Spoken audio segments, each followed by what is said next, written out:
Oh, hey, Debbie here at the Art Guild.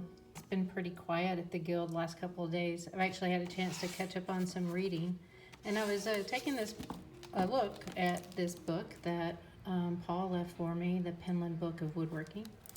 Paul Sasso, that is. Actually, there's a chapter about Paul's work in here. It's a fun book if you get a chance to see it sometime.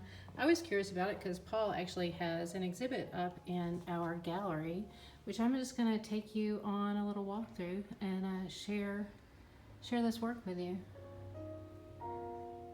There's I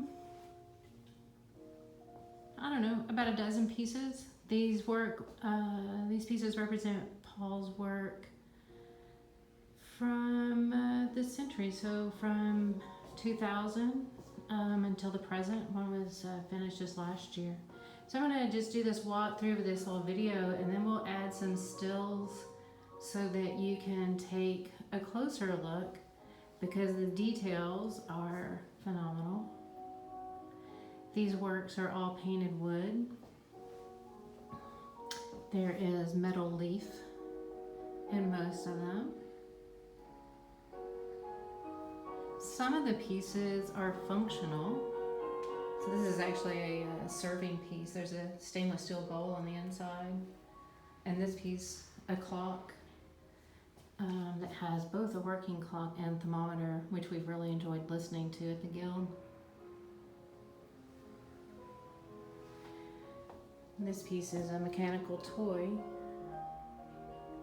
Paul's work, he has said in that book that he starts with a premise and then lets the idea evolve from there. The premise of this piece was 9/11.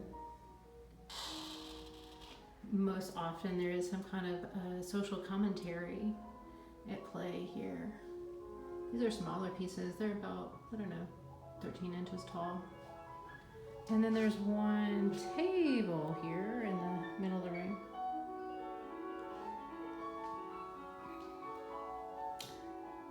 So if you can't make it out, which probably not, Guild's kind of closed to the public for a bit, but this will give you a chance to still take a look at this work. So check back and we'll get some stills up of the work so you can check some of the details out. Talk to you later. Bye.